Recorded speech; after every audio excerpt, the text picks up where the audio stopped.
guest, Miss Jen. I don't know how to pronounce your last name, Jen. How do you Schrantz. pronounce it? Okay.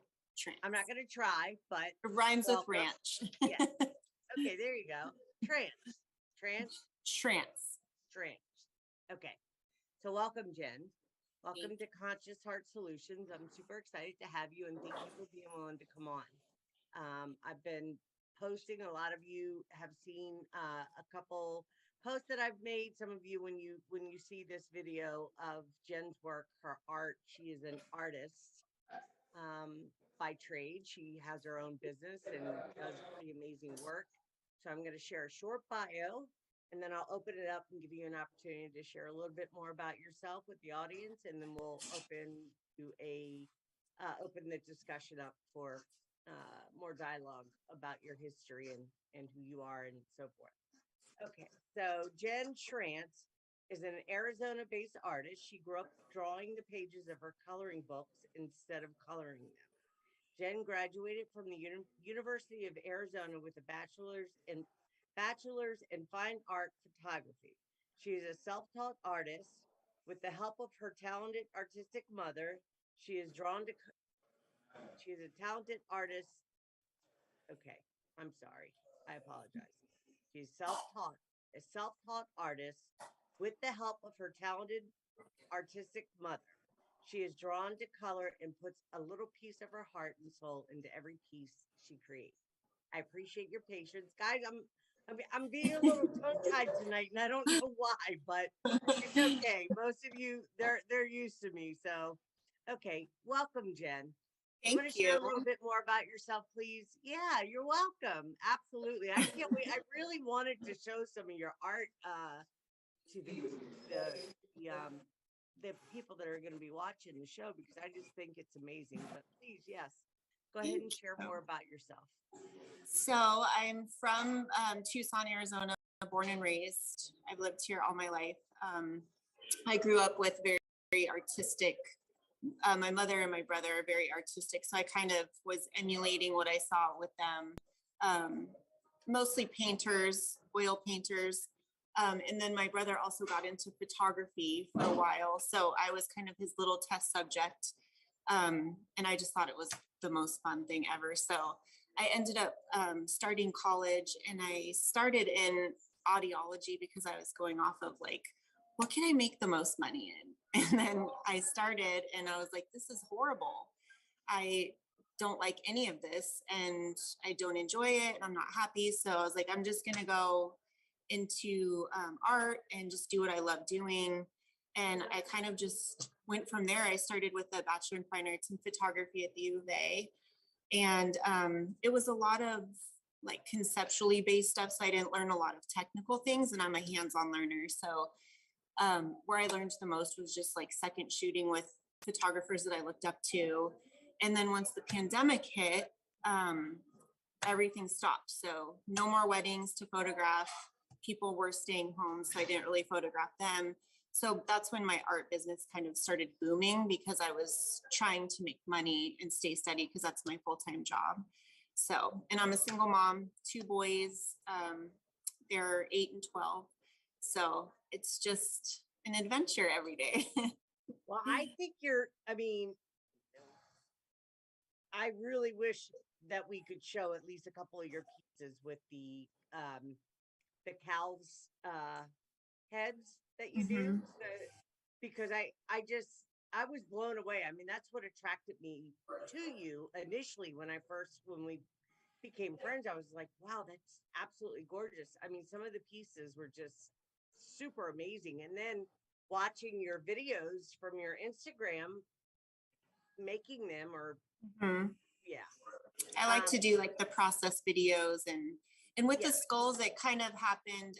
One of my friends asked me to paint his an elk skull that he had, and it was really challenging. But then I kind of felt like I was bringing some life back to it, and so I really like to honor the pieces. It's like I'm just a total animal person, so I know for some it could be kind of like a weird concept, but to me, I like take great care of them, and I clean them and I prep them, and every single one is different. I kind of just, everything is not planned. It's just like I start and I have colors picked and then I just go with it. And when I'm done, I always do a blessing with them. I do Palo Santo blessing and then seal them and give good intentions. So it's more than just like, I painted you this and here you go, Yeah. I know that because you and I have talked and I think it's amazing. And I just gotta, I think, I mean, I think it's just so unique the way what you've chosen to do as far as, you don't see that too often. You might, Mhm. I mean, so, okay, so let's back up a little bit because I really want to dive into your art, but I want to talk a little bit more, at least share with the audience your history. So you're from Arizona. How many you have family? You have brothers and sisters, or you have just brothers? Is that what So I'm? I have 3 older brothers. 2 of them are adopted. So I Okay, grew up, and they're quite a bit older than me. They're like the youngest one is 12 years older than me. So I was always like the baby of the family, and they were boys, so it was like a different type of energy growing up around. My parents were actually both married previously, so my dad was the one who adopted the boys, and then my mom had a son, and then they got married and then had me. So um, they lived with us for all 3 of them lived with us for a while, but there was, some going back and forth with my dad's ex and some situations there. So okay. So would you say? I mean, what was your family like growing up? I mean, did you have? Because I'm kind of leading somewhere here, and I don't want to. Mhm. Yeah. So what? And especially in Arizona. So we know that and I'm gonna jump this way for a second and then we'll come back because I know that there's a lot of happenings in Arizona. Mhm. So, and you have had a few of your own very personal awakenings that has also inspired you to do the type of art you're doing. Am I right or correct in saying Yes. that? Okay. So, can you tell us a little bit about, growing up and being the youngest sister of older brothers and high school and what made you decide that, you said money was your driving or what ignited you to take the type of courses that you were taking in college or in university and you moved out of that and tell us a little bit about university and your professors and or teachers or whoever it was that you were because a lot of us know that the universities are involved in a lot of things on this planet so Okay, so growing up, I think I had a great childhood. I mean, my family gave so much love, which I mean, I don't know any family that is as loving as my family. My dad is like the most honest man ever. He'll do anything for us, and just my mother is just so like nurturing and wonderful. I think the boys in the situation brought a lot of stress to our family for a while. So I mean, I remember bits and pieces of it, but I don't really want to say that it affected me. I've kind of tried to look back and see where certain things have stemmed from. And I think a lot of it started kind of in high school, trying to find myself and dating the wrong people and getting in really toxic relationships. And I think that was kind of like the start, but it didn't really push me enough. So I had, a couple really bad experiences throughout high school. I ended up I moved to Phoenix, which is 2 hours from Tucson, with this guy that I was dating I ended up marrying him. So we moved to Phoenix and I actually got my aesthetics license, which is like skincare. And I was doing like medical laser treatments for like 12 years. So that was kind of like my holding place. So that's, pre-children. I had like the 9 to 5 job, um, and I loved it, but it wasn't like really fulfilling me. I I did have my photography degree, so I was doing that kind of on the side. So I do, you know, my friends' families, and, you know, they would tell their friends, and I would just Sure. do small shoots. And then I think 2 years after I graduated, I was like, I need more of my creativity. So I started second shooting with a photographer that actually shot my wedding at the time. And I was like, how am I going to do this? This is insane. Because we were shooting like 10-hour days. And it's a lot of people, and it's a lot of, you know, you have to be on time, like follow timelines. And it was very structured, which is hard for me. But I ended up doing it. So I was shooting a lot of weddings for several years. So my first son was born, he's now 12. So I got my business license, and then I just started trying to push the photography business as much as I could. And I was working 4 days a week at the dermatologist. So I was kind of juggling a lot of travel. It was just a lot. It was a lot to balance. Kind of skipping back, before I had my first son, I had a very, very hard experience with the pregnancy where I developed something called HELP syndrome. I got miraculously pregnant with twins after not being able to get pregnant for a year. And I went in, and they're like, there's twins. And I was just like shocked because I was having so much trouble.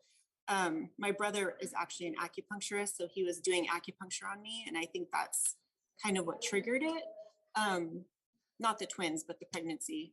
And then 3 months into it, the doctor said they were in the same sac, which is a very, very risky pregnancy. You have to be put on bed rest. I had no plan. I had no disability insurance, nothing. So I had to quit my job basically and go on bed rest, which for me is like torture basically, because I'm just like a go type person. So I went on bed rest, and then at around 26 weeks, you know, going through heavy duty monitoring, they knew that there was something wrong. They thought I had preeclampsia, which I'm not sure if you're familiar with that, but it's just like a very elevated blood pressure, and it can cause a lot of problems with the pregnancy. But it ended up that I had this HELP syndrome, which is like an extreme form of preeclampsia where your organs start to shut down, and the only cure is taking the babies out. So I went in around 26 weeks. They admitted me. I was in there for 3 days. On the third day, she's like, they're in there like monitoring me every 30 minutes throughout the entire day and night. So I didn't sleep. And she's like, the nurse said, you need to sleep. We're putting some Benadryl into your IV. And I've never felt the way that I felt. Like I swear to this day, it wasn't Benadryl. It was like, the way that I felt was just like insane. So what do you think that was? Because a lot of things come to my mind, and I don't necessarily always, well, I definitely won't be sharing it on this camera, but I have. Yeah. Yeah. So what are your thoughts about that experience? So I basically had this medication in my body that was making me feel. Can I ask completely. you real quick what blood type you are, if you don't mind sharing that, or do you? Be positive. Okay. So on the third day, my chest started burning, and I couldn't really take a full breath, and I felt like an elephant was sitting on my chest, and something was obviously wrong. So they took my blood again and said, your organs are shutting down. We have to take you in for an emergency C-section right now. So, and mind you, my body was detoxing. Like I looked unrecognizable. And so they rushed me in, took the babies out. They were just over a pound each. And that whole experience completely rocked my world and my family's world. I mean, it teaches you how out of control you are with life's happenings. So I think that was like a big lesson, was like we really don't have control. We can't control. I mean, we can control our emotions and we control ourselves, but we can't control anything outside of us. And I think that was like a big lesson for me. So I ended up having to bury my twins. And I mean, I never in a million years thought I would ever have to experience something so traumatic, you know, and I didn't think I'd ever want to get pregnant again. So it took me about 2 years of, you know, self-help, you know, groups and kind of rebuilding and healing from that. And I decided to try again. And so I had my son, who's 12 now, and the pregnancy was a disaster, but we got through it. And he was born 3 weeks early, and he actually had developed a heart condition in utero. So I was put on heavy doses of medication, and they ended up taking him after an amnio at 3 weeks early to make sure that the toxins from the medication that I was taking wasn't going to affect me. And miraculously, when they cut the umbilical cord, his heart regulated. It was just like total magic. That's beautiful. Yeah. So after him, that's when I mean, okay, just real quick, and let me just respond because to some of what you just said. I mean, you're amazing. I mean, I'm just thinking about, you know, Jen and I have talked on the phone a couple times, and you know, it's my heart's intention to connect with women and to really build sisterhood, right? And to be supportive and to help one another, for however we can be helpful to one another, to bring value to each other. And I just never in a million years would have thought that you would have had those kinds of experiences. You're such a sweet soul and a kind woman. And I can say that with earnest. Yes. You're welcome. So good. I mean, you know, that it takes a great deal of courage to go through what you just shared with all of us. Thank you for being so open. Thank you. Yeah. So okay, so your son, so we'll just fast forward a little bit because I know I only have you till 7:30 and I'm not rushing you through your story. I don't want to rush you. I just can we okay, so you had some experiences that were challenging, obviously. When would you say you had your first awakening? That So I would say that was kind of like the starting point. And then, like I said, I went through a lot of healing in different ways. you want to share any of that with us and how you were able to heal yourself from? So I did a lot of like groups, which aren't really my thing, but I was really heavily like pushed into it. So I met some girls who had gone through losing pregnancies. Nobody in the class had lost and buried a child. So I kind of found, you know, we would do like meditations and stuff in this class. So that did help me. But then, you know, I had my oldest son, and I think for about, I don't know, I feel like the next kind of 4 years until I had my second son, it was kind of just like a holding period. And then after my second son, I think was when the awakening actually started.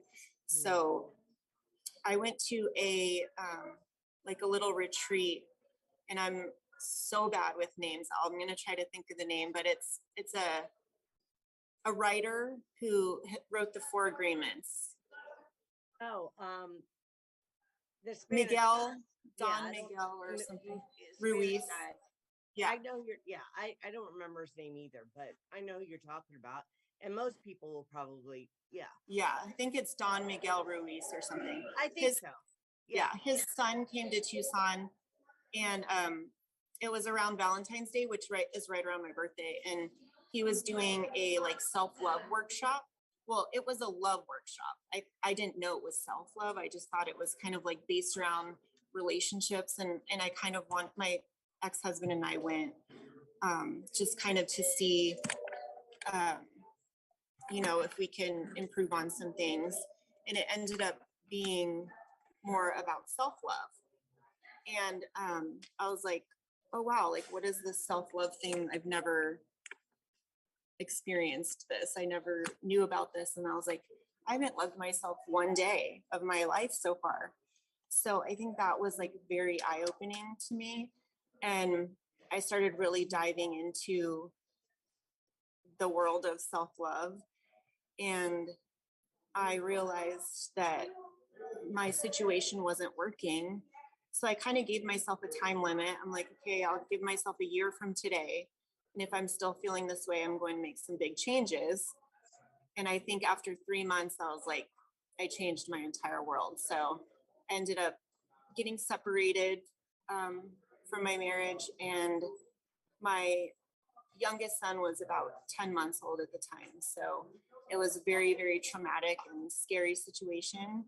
And I think that was the beginning of it, is just kind of diving into really doing what's right for me and really feeling into what I need and how I want to live my life. So then it was just like a whirlwind of like, okay, what am I going to do next? How am I going to do this on my own? And then over the next couple years, it was just like one thing after another.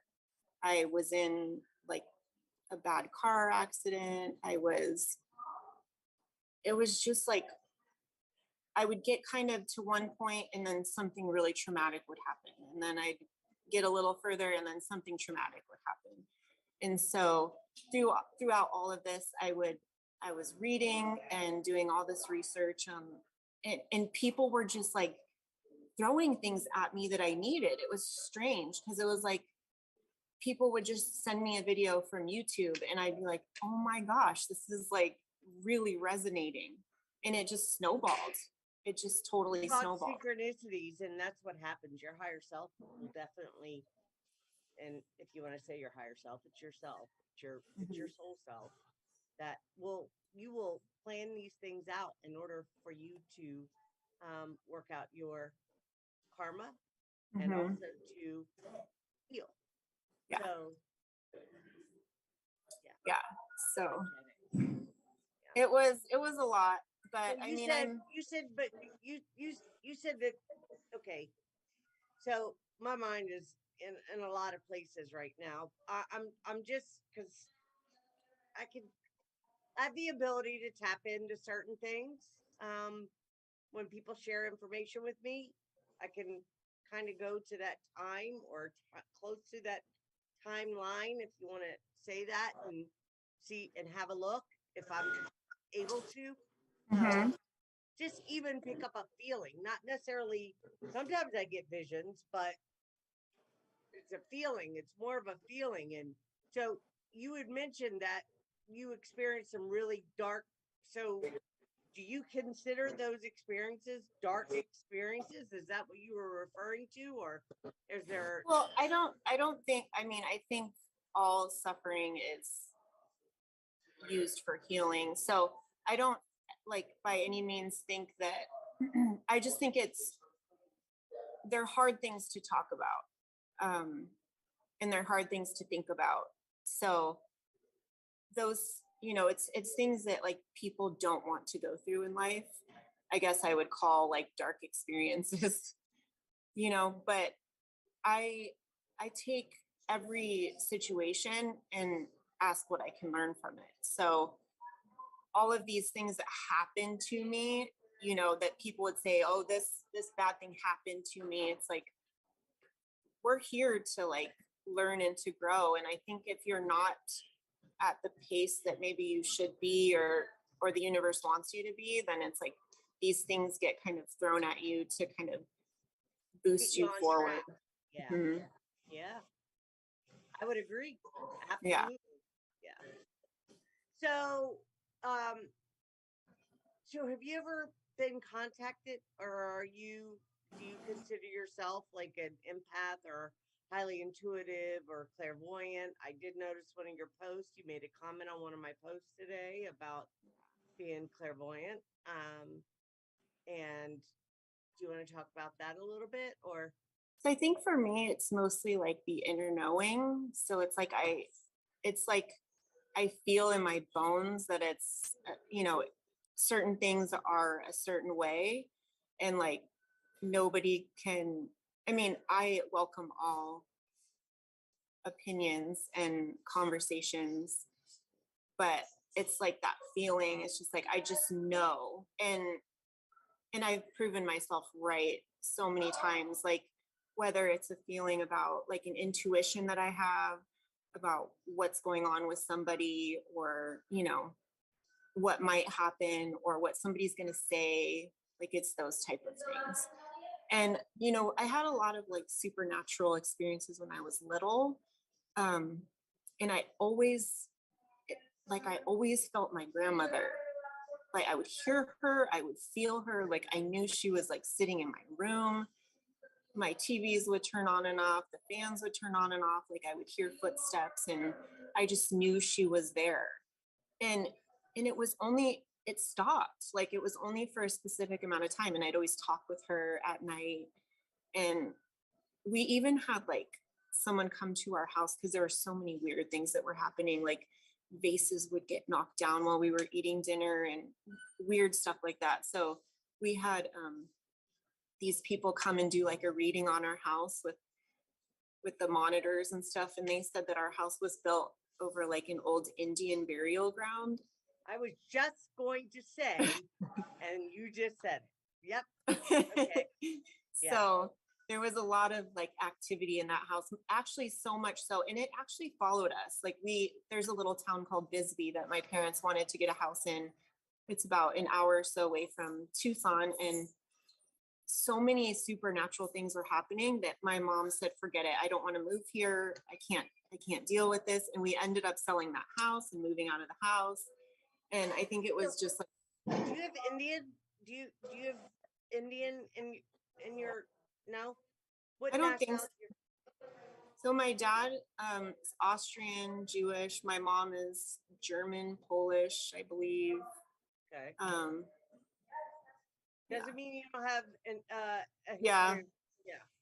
My mom did that. I refuse to do that DNA testing. Like I'm not sending my DNA anywhere. Well, what did it come up that there was any Indian in your? I'll ask her. I don't believe so, but I'll ask her. Either way, I mean, you could have been in a past life. And I think I was in a past life. Yeah. I mean, I could look at you. I mean, I see some, I mean, I could easily say, I mean, you could easily pass as a woman that has of Indian descent. Mm-hmm. Yeah. You're beautiful. You know that. Thank you. You're welcome. So are you. So, okay. So have you ever been contacted? So you said that you were in contact with your grandmother and then she went away, and I would imagine that she was there for a time in your life as a small child, probably to encourage you to continue with your gifts and being able to, yeah, because a lot of times we know as children the veil is put over our eyes, and then we are a lot of times go through, and I'm not suggesting this is the case with you, and by no means, but a lot of people have recently, and well, not recently, for years, have been going through awakenings, remembering being part of trauma-based mind control programs, my lab programs, super soldier programs, 20 and back programs, and so forth. Do you feel, and I, of course, if you haven't, that's fine and that's great. But do you think that there's a possibility that you have any you've been contacted by off-world beings or a galactic? I haven't personally, but I feel like I know so many people, like so many people have just showed up in my life who have and who have told me these stories. So like they seem familiar to me. And I feel like as a young child, I feel like a lot more, I don't know if I was contacted, but I just had this like knowing about certain things that have now been like clarified, you know, and as a young child, it's like I wasn't told that by anybody, or I wasn't taught that. It was just this like inner knowing that I came from somewhere. So my mom and dad didn't think they could have kids. My dad had adopted the boys because he didn't think they could have kids. And my mom had like done some IUD that had punctured her placenta and she couldn't get pregnant, but she got pregnant with me. And so she was like always telling me I'm her miracle baby. And I just felt like at a young age, I was getting a lot of like downloads about certain things that I didn't know made sense. They didn't make sense at that time, but like now looking back, I think it's like, oh, okay. Some with us? I just felt like I just remember being told that I was brought here for like a specific purpose, and that it was like a special mission. Like I was here to do special things, and that's why I came. And so I remember like playing in my backyard, and I would always pretend like I was flying, and then I would have these like vivid dreams about flying. And like to this day, it's like I can still feel it. I can still feel how it felt. And it's almost like remembering certain things. Like definitely not from here. I was brought here for a specific purpose. And it's like the world as a lot of people see it is not how I see it. So in that sense, it's been, you know, a little bit challenging, but I'm just like completely overjoyed and grateful about like all my people have found me. It's just crazy. Like over, you know, this Facebook thing that when it came out, I was like, what is this crap? It's like now I'm like reunited with everybody. It's just really awesome. That's fantastic. I love to hear that. Yeah. That's awesome. You included. Yes, ma'am. I know for sure that nobody comes into my life, or I don't enter anybody else's life unless there's something that we need to learn, even if we just share a moment of love and kindness with one another, that we've served our purpose. Yes. But I think you and I have probably something much deeper going on, and I haven't tapped into that yet. And sometimes it's revealed right away, and then sometimes it's after some time, and then we're like, okay, now I get it. It doesn't necessarily have to be this big, right? It's just the simple lessons that we learn. Right. Yeah. Everyone's a teacher. Yes, absolutely. And so, okay, my puppy over there is demanding my attention. I don't know if anybody can hear, but I have two children over here. So. Yeah. Okay, so Jen, wow.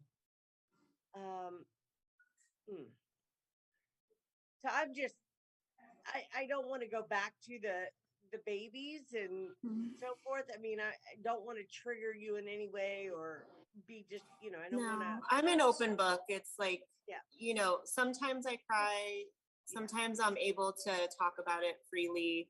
I think they were and are my biggest teachers. Like, you know, I had these little beings, and, you know, again, people come into your life for a specific amount of time. So in my eyes, they were here and they taught us the biggest lessons we've ever learned about, you know, unconditional love and just kind of going with the flow and not being in control, and learning from whatever darkness arrives. So I think, you know, it took me a long time. Being a victim, not falling into victimhood and why me and poor me. I mean, that's amazing. And of course, like, there was a time where, sorry, it's okay. There was a time where I was like, did I do something wrong? Like, why did this happen? But, you know, you get to a point where you're like, okay, what is this teaching me? So any lesson that comes in, it's what is this teaching me? And it's like, I don't even have the energy to be a victim or to be upset and angry. It's just like, okay, this is happening. What do we do next? And honestly, I got my boys back. Like, I literally did. They looked like identical twins when they were born 4 years apart. And I just knew that's what the situation was, you know? That's So amazing. I had to wait. I mean, but- I love to hear, I love that. Mhm. Yeah. So I mean, I had Carter, and then 4 years later, just under 4 years, Easton was born, and they literally looked exactly the same. What are their names? Carter and what? Easton. Easton. I love it. So where did you get those names from? Well, so the twins' names were Parker and Ethan, and so we kind of wanted to like keep similar names, and then Yeah. we kept the twins' middle names. So that's Okay. kind of where we kind of wanted to honor their little lives. Jen, I think that you're really showing to so many women that will see this video at some point, and they're going to see the courage and the drive and the kindness and the softness that you still behold after having, because I mean, I have a niece that had twins and lost her twins too. Kind of, I don't know her health. Please stop it. Sorry, it will distract me, and then I will. She lost her twins too, and anyways, she didn't deal with it, so it was tough. So yeah, that's why I just think that's amazing. And there's so many, and well, I could share a little bit about, I at 18 years old had a cyst on my ovary. I couldn't have children, they told me that it was very unlikely that I would be able to have children. And then several years later, I ended up with another cyst on the other ovary. So they took that ovary because it was, and then by my 30s, I had another, and finally I just said, take it. At that point, I knew I wasn't going to be having children. But I'll tell you, just the first time having surgery, I felt like I was like I wasn't whole because they took my ovaries. I felt like I was, something was wrong with me, and it was not a good, it was tough going through that, but it wasn't until my 30s. And my mother had 12. I'm the youngest of 12. But my grandmother had a tough time getting pregnant. She ended up having one child. So kind of similar a little bit. And yeah. Please stop it, Prince. Stop. No. He gets to where he he'll do little ones, and then if I'm not he'll like demand get louder and louder. Yeah, I always say my dog is like, he whispers first and then it starts getting a little bit louder. Yeah. So so so wow, we've covered a lot of things just in the time that we've been on. So is there anything that you want to share or talk about with us that well, I think just to like kind of sum it up, I think the art kind of is my therapy in a sense. So I kind of use that to, it's like a meditation. So, everything that I do is very detailed. There's a lot of noise in here, but, so it's basically just kind of like getting into a zone, and it's very meditative for me. So I think a lot of the art is also healing. And I think in return, it's also healing to those I create for. So that's just what I want to do. I just want to bring people healing and art and beauty. And I think that's kind of why I'm trying to get this to take off a little more than, my photography business that I still love, and I have, such amazing clients that I've had for 11 years, I see them every year. So it's lovely to like create those relationships and to have those ongoing, and to watch the kids grow up and see how they change and, get to know them. But, then I go home and it's like, I have just this creative outlet. So I just have stations. That's fantastic. I think the universe, I don't think I know, I can say this. when we are in alignment with our divine mission, if you will, or purpose.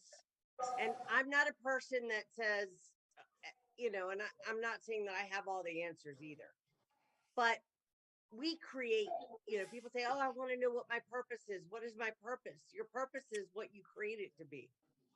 It's your life experiences and the wisdom you've gained. And when you tap into your creative potential and you find healing in that creative expression, therefore it becomes your work. Okay, not just monetary, your work, your contribution, exactly what you're bringing in value to. I will not stop it now. Sorry. No, I can't. Cannot focus. Sorry, Jen. You're good. There's like all this stuff going on around me too. I'm just trying to pretend like there's not. Maybe we'll just, because it seems like we've shared a lot. I mean, we could. Do you want to just go till 7, do an hour, and then we'll bring you back on when you get home and settled? That way, and then maybe you'll be able to create something like a little something you could share with us. Yeah, I mean, people, you'll be sharing your contact information, your Instagram, and so forth, so people will be able to go and follow you.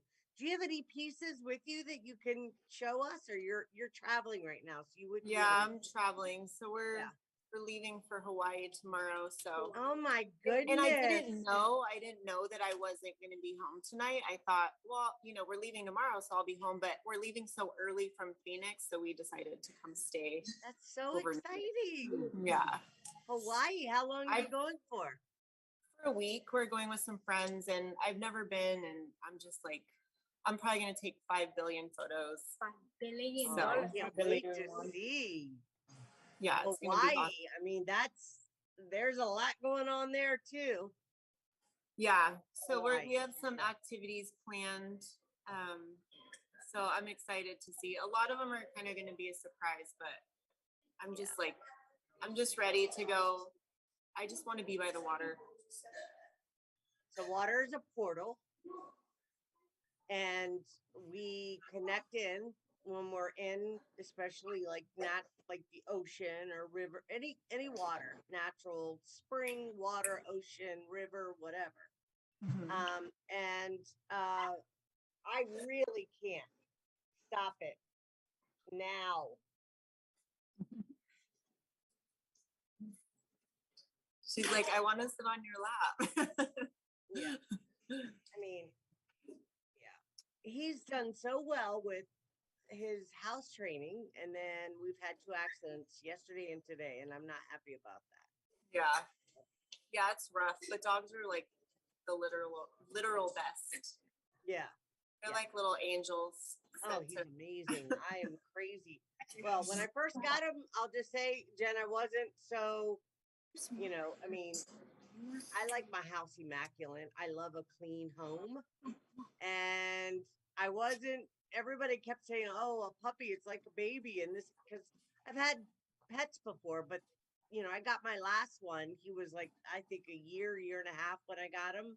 So he was older. It wasn't, he wasn't a puppy. Right. He was already trained and everything. And it was super challenging bringing him home at 8 weeks old, and him, doing, I mean, like, I can't even, I don't even want to admit it on camera. Like, you talk about give your power away. Believe me, I know. I got mine when Easton was, so I got my puppy when Easton was about 6 weeks old, 6 or 8 weeks old.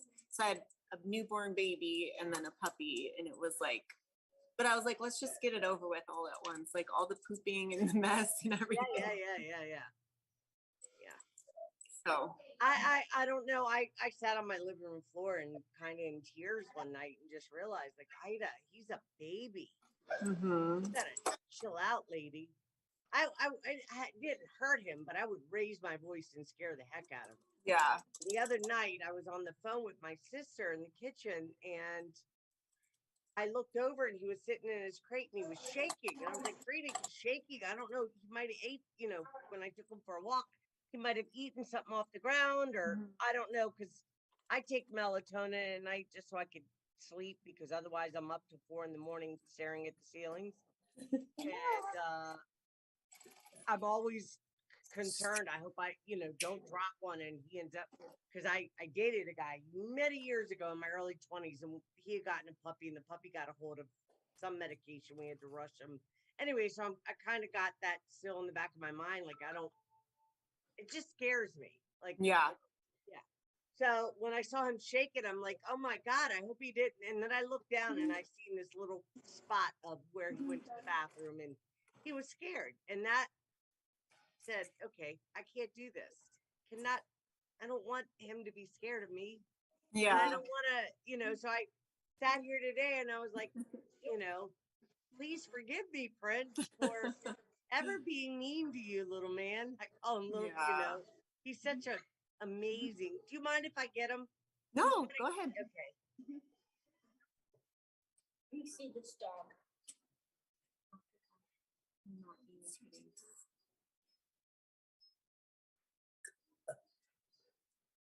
You're grounded.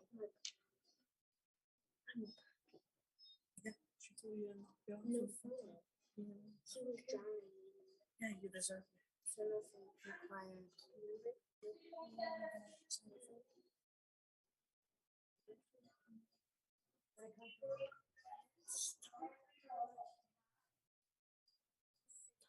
Jen, come here. Who is that? Who is that? Let me take this background off, because he's amazing. How do I do? Oh, wait. No. Let me see. So you could see this guy. So how old is he now? Oh, God. He is 5 months. Look at those markings. He's How such cute. a yummy boy. He's my baby. Cute. Cute. Look at his He's amazing. Here. I love you, Mama. Okay. And that's what he does. He'll chew. Anyways, he's super 5 cute. months on the 16th. And I was reluctant about getting vaccinations and all that, because I don't believe in their medicines. But everybody was, I put a lot of posts out, and people are like, just get his puppy vaccines, because, Yeah. I mean, there's alligators in the pond next to where I live. Oh, wow. Yeah. So, well, that's a whole nother story. And I called, I know. He's so happy. He is. He said, well, he likes to chew on my hands when he wants me to touch him and play. And he's got to break that habit, because he's getting older and it hurts. He's probably lost about 4 or 5 of his teeth just in like this past week. So, Wow. yeah. But anyways, enough about me and the puppy. Jen, I'm so happy to have met you, and now that I can see you and meet you, I already picked it up from the couple telephone conversations that we had, but you have a very highly evolved soul, my lady. Oh, thank you. I'm telling you, I know this for sure. And yes, you do have work to do. And it will be revealed to you. You keep doing what you're doing, and it's going to become more and more apparent. Things will be coming together in a bigger way. And everything that you can dream up is going to happen for you. So I you'll feel remember it. me telling, it is. And I'm here to support you. Thank you. I'm here to cheer you on, support you, help you however I can. I feel honored to have met you. I think you're, a courageous woman, and you have so much wisdom, and you have, a lot of inner knowing that you'll be, more stuff will be revealed, and then you'll be able to share more with us about what you're tapping into. Yeah. Meditation. I started it's interesting that you said you went on a self-love. Hey, I don't like that. That's not very nice. He gets really, hey. They're the best. He is. Forgot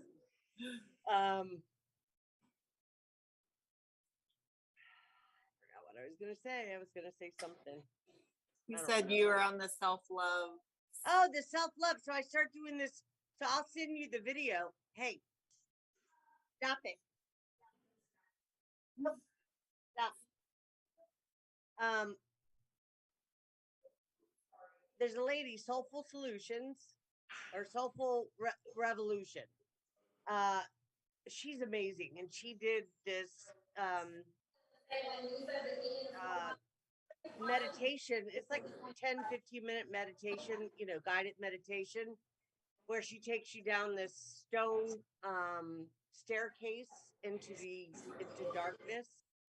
And there's this one room that's open. You can see the crackling of the fire, and then you go and you pass that door. It's like cracked open, and then there's another one, but you could feel the energy from the second door, where a lot of sadness and feelings of abandonment and all the issues as a little girl that we, not everyone, I don't like to speak for everyone, I'll say for myself, those things that I felt that has had a hold on me for so long. I'm 53 years old. So I've been around a little bit, and I still sometimes have that feeling of abandonment and sadness. And I can't get it, like, no matter how much I think then something will happen. And so I said, okay, I really need to pay attention to this inner child work thing everybody's, And I remember at the age of 18 or 19, I would picture a little girl in front of me in like pink dress, patent leather shoes, with her ponytail, just a cute little girl. And then I realized that little girl was me. My grandmother used to dress me up, and I would walk up to her and hold her hand and walk with her. So anyways, my point in telling you is doing some self-love meditations, going into these rooms, or however you want to imagine. I'm not saying this for you, but for everybody listening, where I think there was one where you go to a playground at a picnic table and meet up with your inner child, play with her and guide her and protect her. So, because you said something earlier about dating, getting in abusive relationships and toxic relationships, and isn't that a common thing when we are empaths, when we hold that kind of love and compassion for other beings, and we self-sacrifice or we abandon ourselves, so at the expense of our own demise, we want to make other people feel comfortable or safe or whatever, and we put other people before us. When I say we, I'm saying in general. I'm not, so I don't want you feeling like I'm projecting anything on you. So I've worked through a lot of that. I mean, I've been doing this stuff for a long time, but my point in saying is, no matter how much work and inner work we do, at some point you say, okay, what more is there to heal? Right? Because it's only in the mind that we go on these adventures of what happened in the past. The past doesn't exist anymore. It's a memory that we've stored, and we hold on to it for whatever reason. So I appreciate what you said. I'm just tapping into some of the things you said. And before we get off here, I want to respond to, and that people get comfortable with their trauma. People get comfortable with what's familiar. And we don't know how long you may heal from something. It takes you 1 minute. Somebody else, it would take, months. I mean, we don't know, because people have coping skills that are challenged in a big way. Yeah. for a long time, from some of the things that I experienced, I mean, I couldn't get past a few things. It wasn't about being a victim. It was, I wanted to know who the F was Mm. involved, why. I wanted answers, and there was no way around it, especially when Yeah. you're being gang stalked and your house is getting broke into and your hair is being cut off and, you know, military jumping out, taking pictures of you, all that kind of stuff. So it wasn't Mm. about being a victim. It was saying, Right. no, I'm going to stand up for myself. And, you know, and this is not okay. And I'm not going to just, you know, not Right. do it. Yeah. Yeah. You just needed answers. Well, not just answers, it needed to stop. Right. Nobody has a right to, you know, gang stalk you and put you through your house getting broke into, and the police are telling you, you know, throw the evidence away, and then it takes 10 months for the investigators to come, and then they're ready to put you in a loony, you know, they're waiting for you to say Yeah. something to, yeah. I'm only sharing this to say to you, okay, so did my higher self set that whole thing up so that I could have the experience I went through? They're called initiations. So we Mhm. do, we, you know, we don't always get to pick how they're going to happen, but we agree to the Right. lesson prior to coming in. Mhm. Right. But I Yeah. was angry. Feel that. I wanted answers. I didn't remember that I said, okay, I want this lesson. Right. And you- And that's hard for a lot of people to wrap their brain around. Like, yes. would I ever choose to go through this? But it's like, this is a classroom. Like, this isn't just like you fly by the breeze. It's like you have to come here to learn. And if you don't, you'll come back to learn it a different way, or it'll Well, be that's, presented to you in a yeah. different way. And so many people feel that we've repeated this so many times. And I have a feeling that there's truth to that for sure. Mm-hmm. It's like we get a little bit further ahead and then we'll be knocked right back down and doing it again. And yeah, I believe there's truth to that, but I know for sure, because I've experienced my own power, that I will not be doing this again. Yeah, that's what I say too. Like, I'm done. I will not. Not the way I've been doing it. You know, I've Yeah. definitely had to learn some real hard lessons to finally, and really, you know, even letting go, right? We hold on Mm-hmm. to people, places, things, material things. We get caught up in the Mm-hmm. matrix, and we Yeah. forget that we have so many other aspects to ourselves. You know, I start writing a book called Little Sister's Lost Soul. And in the introduction, I said, I've always known that I've been blessed with the spiritual eye. I say that with every bit of humility I'm humanly capable of. The challenge always is removing my ego and feminine wild. Mm-hmm. I could go on, but that's the opening Yeah. of the introduction. It's pretty deep, but Mm-hmm. it made me realize I denied everything I was, because everything I was human, Mm-hmm. right? Yep. And I'm thinking, And it's okay, confusing. well, I got so caught up in the human aspect of my Mhm. life that I forgot that I have other aspects. We have our Yeah. spirit, you know, our soul self, our emotional body, our physical body, our mental body, our etheric body, our astral body. I mean, all the different Right. layers of ourselves. And then you realize you're not from this world, and you literally have a soul that is not of this Mm-hmm. realm.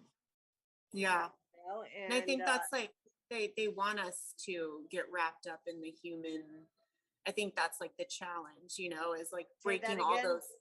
I think society wants us to be too wrapped up in our human bodies and experiences to distract us from finding our soul, Yeah, you know? so we get caught up in the physical, the material world, Mhm. and we feed on, you know, we what's the word? We oblige all our senses.